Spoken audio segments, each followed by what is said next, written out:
SPF stands for specific pathogen-free pigs. Pigs that are free of a range of pathogenic microorganisms.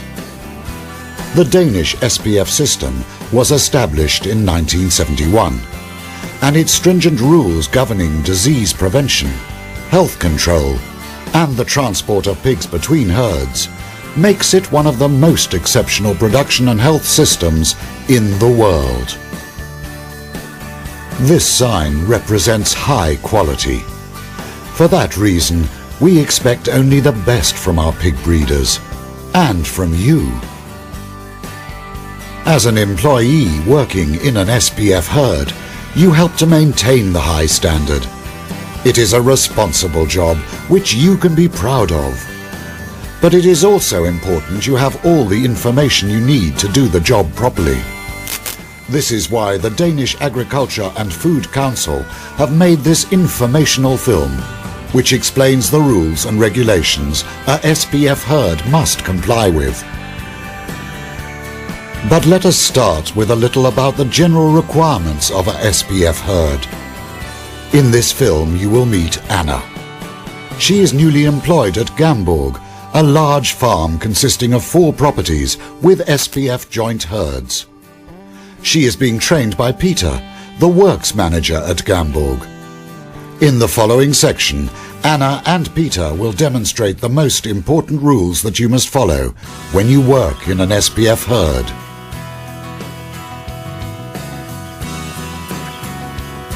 Basically, there are 2 kinds of SPF herd, red and blue. A red herd is a breeding and multiplier herd. It is subject to the strictest disease prevention regulations and the most intensive health checks. For example, the building must be situated at least 500 meters from any other pig herd. A red herd can only accept pigs that are delivered by caesarean section or from another red herd.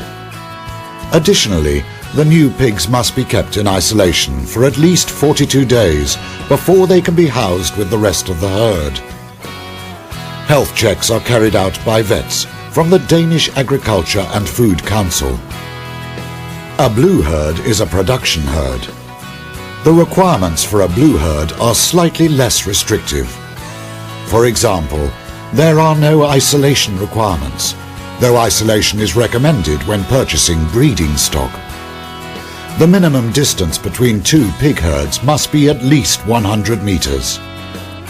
Qualified vets carry out health checks on the herd.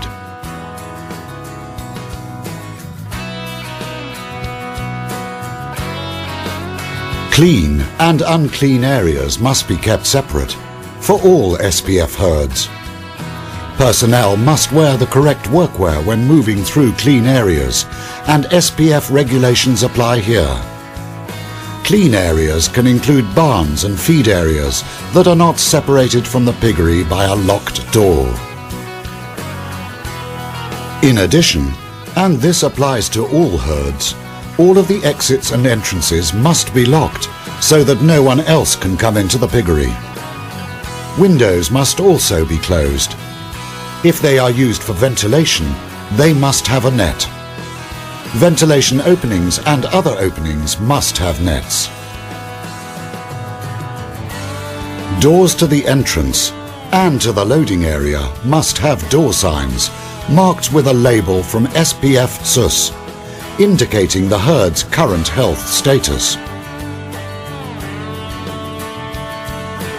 In general, other kinds of animals are not allowed in the piggery. So when you enter or exit, make sure that cats, dogs, mice or birds do not enter the herd, or in any brief period when the piggery is open to the outside. Cats can be in the herd only if the health control authorities have agreed to it. The cats must not be able to exit or enter the piggery. They must remain in the herd at all times. Medicine cabinets must be located in clean areas. All outer packaging must either be left well outside the piggery area or in the outer section of the entrance room. It is important that feed and bedding is correctly delivered into the piggery. Feed and bedding must not be transported to the herd in pig transporters. Bulk feed and bedding must be delivered in closed trucks, and the delivery must be safe against infection. Big bales, or similar, must be safely stored and placed in the piggery. Use a mini skid steer loader or straw transporter between the barn and piggery, and unload carefully to prevent contamination entering the piggery. When using wood chip, we recommend you use only SPF SUS approved suppliers.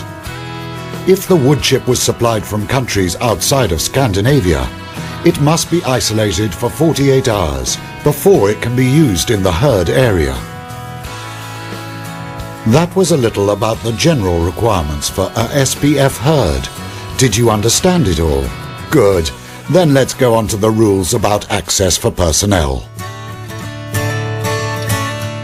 Entry to the piggery must always be via the entrance room. No one can enter the piggery if they have come into contact with pigs or herds that have a lower health status than their own herd in the last 12 hours.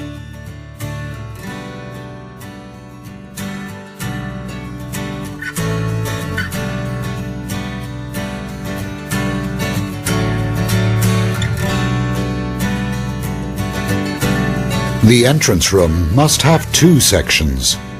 An outer section that is independent of the herd area, where you can change and store your clothing and footwear, and an inner section that belongs to the herd area.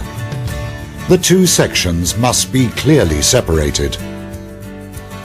You must change into the correct workwear, for example, boiler suit and boots, and you must clean your hands with disinfectant soap. Single-use disposable clothing, plastic coats and foot covers must not be used. Workwear boots and clothes must be available at all times. Visitors to a red herd must sign a visitor list before they can enter the herd area. The visitor list must always be available in the entrance room. The owner must keep complete visitor lists for up to a year after the last visitor date on the list. We recommend blue herds also use visitor lists. You must lock the door behind you every time you leave the herd area, be it for shorter or for longer periods. Remember to check the door is locked properly, just like Anna does. There are 4 categories of vehicles used in the SPF system. 1. SPF trucks. 2. Trailers for SPF pigs used when owners transport their own livestock. 3. Finisher trailers for transporting finisher pigs. 4. Conventional lorries, e.g. export lorries or abattoir lorries. Only SPF-approved transporters are allowed to transport the pigs to a herd or move them between sus joint herds. Pigs can also be moved by SPF pig trailers, but these must be approved by a vet. The herd's health status is automatically annulled with immediate effect if any other form of transport is used.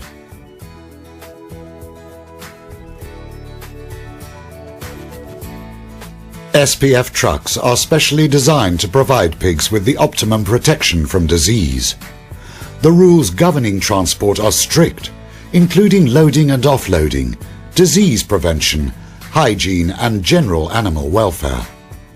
All SPF trucks are equipped with lift gates to ensure careful lifting and loading. SPF drivers are specially qualified and experienced, and they make sure all the regulations are strictly complied with.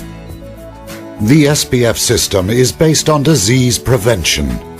The hygiene of an SPF truck is an important part of the process. The driver thoroughly cleans and disinfects a SPF truck immediately after the last pig has been unloaded. Transport between the owner's herds can be carried out using the owner's own SPF pig trailer. This is called owner transport. The SPF pig trailer must comply with special SPF SUS rules. For example, it must be closed and easy to clean, and ventilation openings must be covered with bird netting. The trailer front end must be closed to prevent any material thrown up by the tractor wheels from entering.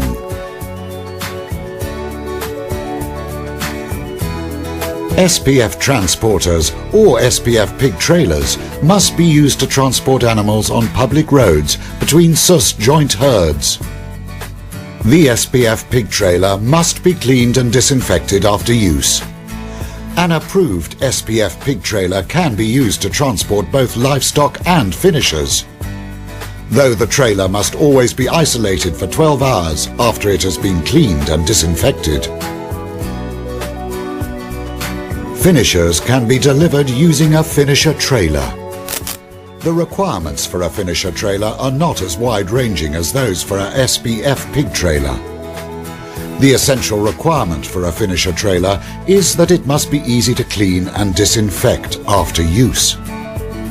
When pigs are moved into a finisher trailer, they lose their SPF health status and cannot be returned to the herd. Non-SPF trucks, typically finisher trucks or export trucks, are called conventional lorries or non-approved lorries. When pigs are moved to a conventional lorry, they lose their SPF health status and cannot be returned to the herd, including any pigs rejected by the driver.